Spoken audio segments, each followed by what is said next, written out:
Didik TV KPM.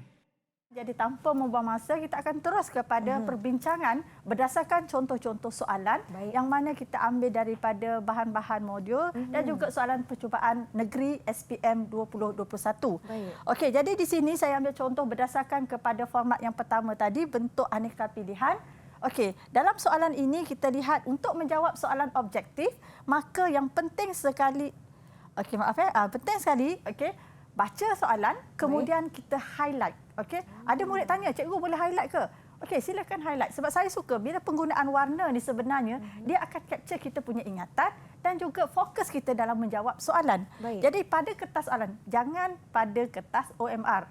Okey, pada kertas soalan itu, okey, pertama kita tengok, baca dan juga kita perhatikan apakah kata tugas. Okey, jadi bagi soalan yang pertama ini, dia adalah konstruk untuk kita mengingat apakah sistem pentadbiran dalam pemerintahan Kesultanan Melayu Melaka. Jadi ini terus direct. Jadi murid calon SPM, okey, kalau kita lihat, okey, fokus kata kunci apakah, okey, kemudian persamaan isu, jadi sistem pentadbiran yang mana yang related ataupun kita kata di sinilah kemahiran penyingkiran tadi. Kalau kita kata jawapan C, raja berperlembagaan. Jadi konsep waktu Kesultanan Melayu Melaka ini, okey, jadi dalam konsep Kesultanan Melayu Melaka ini, maknanya pentadbiran itu jawapan C itu yang sebenarnya yang kita dah sisih pada awal. Sebab konsep raja berperlembagaan ialah telah diperkenalkan apabila kita telah pun merdeka. Okey, jadi di sini kita lihat ini merupakan soalan daripada bab tingkatan 4, bab 1. Okey, murid-murid calon SPM boleh merujuk kepada muka surat 81 seperti paparan. Okey, kita pergi pada bentuk soalan yang kedua, contoh soalan kedua. Okey, soalan ini mengapakah? Okey, jadi dalam bila mengapakah, maksudnya murid-murid calon SPM perlu memahami berdasarkan fakta yang telah pun murid-murid kuasai, pelajari untuk persediaan SPM, maka mengapa kesedaran nasionalisme itu tidak berkembang sebelum Perang Dunia yang kedua? Okey, kenapa tidak berkembang sebelum Perang Dunia yang kedua? Jadi di sini kita lihat fokus pada kata kunci tadi mengapa, maksudnya kerana jawapan dia. Okey, apakah persamaan isu? Isu di sini ialah nasionalisme. Itu semangat cinta negara ini tidak berkembang dalam masyarakat sebelum Perang Dunia, maksudnya waktu zaman penjajahan British di negara kita. Okey, ini adalah disebabkan oleh sekatan. Okey, kerana ada sekatan. Jadi kalau kita rangkumkan balik, kalau kita lihat balik pada isi topik ini, okey, dia membincangkan tentang tindakan British untuk mengawal pengaruh ideologi nasionalisme daripada Timur Tengah ini. Okey, Islam ini. Jadi cara untuk mereka mengadakan sekatan itu, okey, kalau kita rujuk kepada buku teks muka surat 52 tingkatan 4 ini, okey, bab 3. Jadi murid-murid calon SPM boleh pastikan, okey, sebenarnya bentuk sekatan. Okey, ada dua bentuk sekatan yang telah pun dikenakan, iaitu pertama ialah dengan pengenalan Undang-Undang Islam 1904. Okey, yang kedua ialah dengan mengadakan badan penyiasat. Okey, dia ada dua lah. Okey, yang mana PIC, Political Intelligence Bureau. Okey, dan yang kedua ialah CID. Okey, CID ni apa? Kalau tadi political, jadi ini Criminal Intelligence Department. Okey, ini merupakan dua bentuk sekatan yang telah diberikan, yang telah diwujudkan oleh kerajaan British bagi menyekat pengaruh dari Timur Tengah ini. Maksudnya berkaitan dengan perkembangan dari Islam lah, ya. Okey, kemudian kalau kita lihat pada contoh soalan yang ketiga, okey, di mana kita nak pastikan apakah persamaan di sini ataupun berdasarkan pengetahuan murid sedia ada. Okey, pendaftaran kebangsaan. Okey, saya highlightkan penggunaan kad pengenalan. Okey, Nisa, kad pengenalan sentiasa ada? Betul. Okey, kenapa? Kerana untuk memudahkan pergerakan. Okey, kalau tak ada kad pengenalan apa jadi? Orang akan ingat kita bukan warga negara Malaysia, cikgu. Ya, itu yang membezakan. Jadi kat sini sebenarnya, okey, apabila kita meng-highlight kepada kata ataupun isi yang ada, yang saya kata tadi kan, apabila soalan dalam bentuk stimulus ni sebenarnya amat membantu kita untuk mendapat gambaran jawapan yang tepat, insya-Allah yang tepat. Okey, sebab penggunaan kad pengenalan. Jadi dalam kehidupan kita seharian, kad pengenalan itu sebenarnya membezakan antara kita warga negara dengan bukan warga negara. Ya, betul. Jadi dalam konteks 1948 itu, maknanya penggunaan kad pengenalan itu adalah bagi membezakan penduduk warga negara dengan apa. Jadi kita lihat situasi pada waktu itu. Jadi sebab itulah selain kita highlightkan, cuba tengok dalam konteks masa 1948 apa berlaku dah ada pada soalan iaitu darurat. Okey.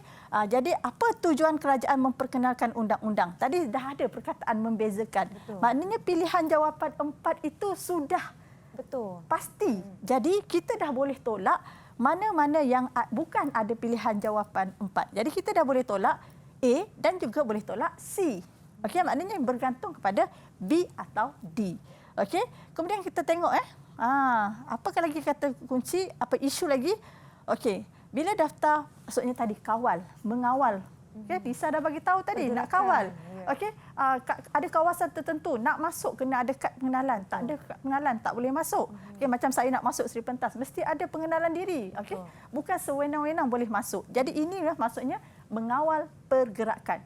Jadi secara common sense kita boleh fikir berdasarkan kepada bila kita meng-highlight. Jadi sebenarnya apabila calon tidak meng-highlight, menggunakan warna dan sebagainya, ini kadang-kadang bila kita nak menulis ataupun memilih jawapan dan juga memindahkan jawapan, kita mungkin tersasar kepada jawapan atau pilihan jawapan yang lain. Jadi ada tanya, cikgu boleh ke? Silakan, tandalah tanda. Okey. Kemudian ini boleh rujuk pada muka surat 156.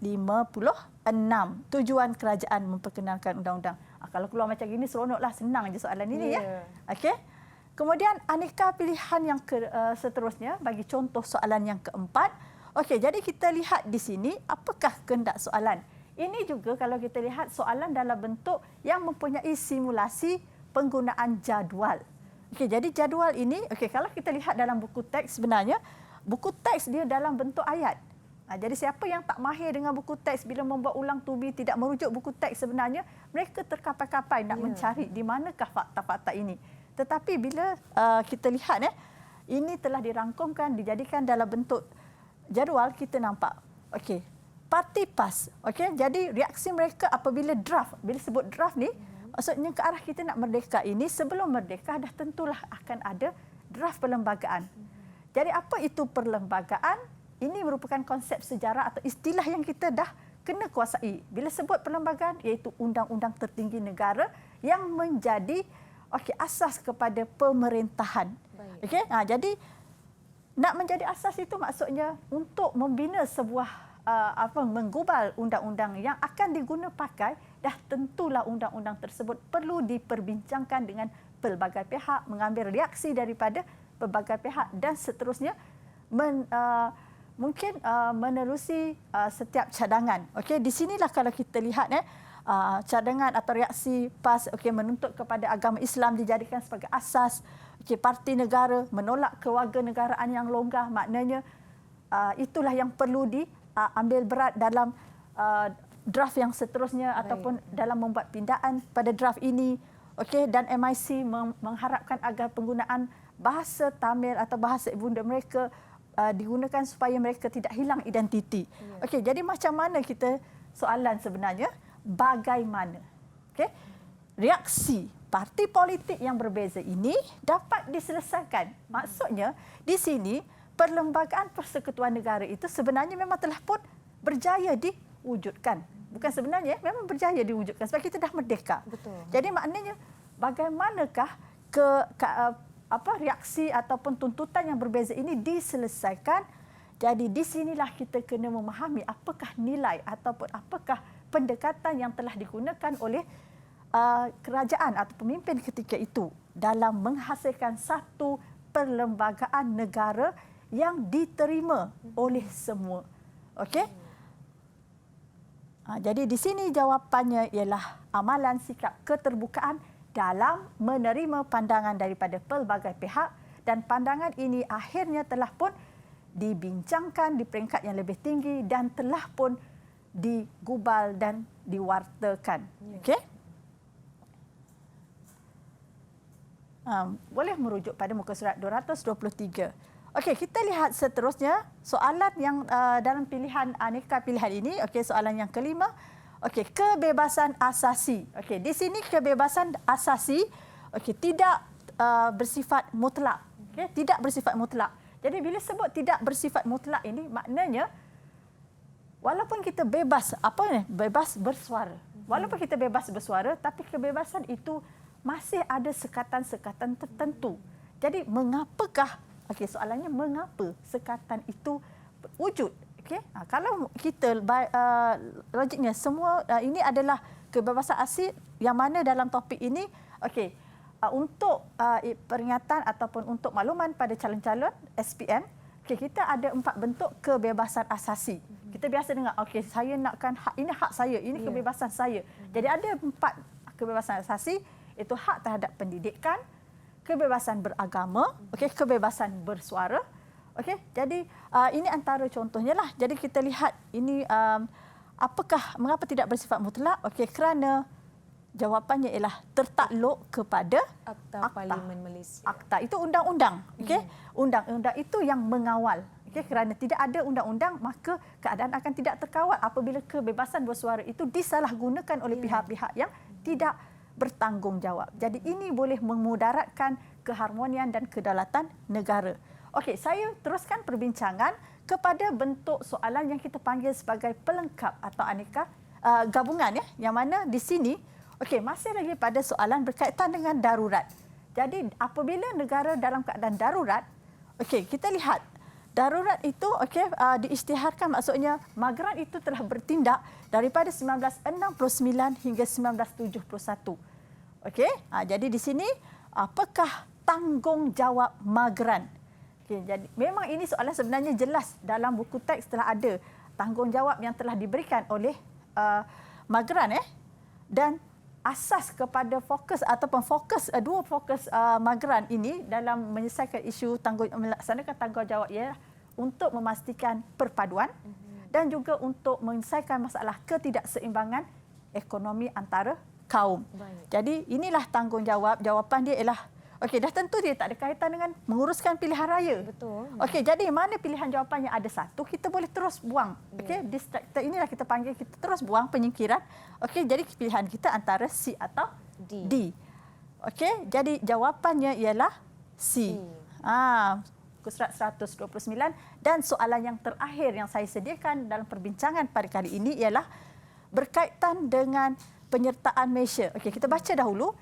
Penyertaan Malaysia dalam pergerakan negara-negara tanpa pihak ataupun NAM. Tanpa pihak. Malaysia adalah negara anggota. Mengamalkan dasar luar berdasarkan prinsip neutral, aman, bebas, berkecuali. ZOFAN. Zone of peace, free and neutral. ZOFAN dah ada. Di sini perkataan ZOFAN sebenarnya telah pun diterjemahkan dalam prinsip neutral, aman, bebas, berkecuali. Jadi ini adalah jawapan yang paling jelas. Jadi pilihan jawapan yang ada dua itulah yang akan dipertimbangkan sama ada pilihan kita ialah A ataupun C. So 6 adakah 6 sebagai berkecuali ini sebab berkata tindakan Malaysia yang relevan dengan tindakan berkecuali. Jadi dah tentu kita lihat jawapan yang paling tepat ialah 2 dan 3. Pengharaman penggunaan senjata nuklear terutama di rantau Asia Tenggara sebab kita telah mewartakan Asia sebagai zon aman bebas berkecuali. Didik TV KPM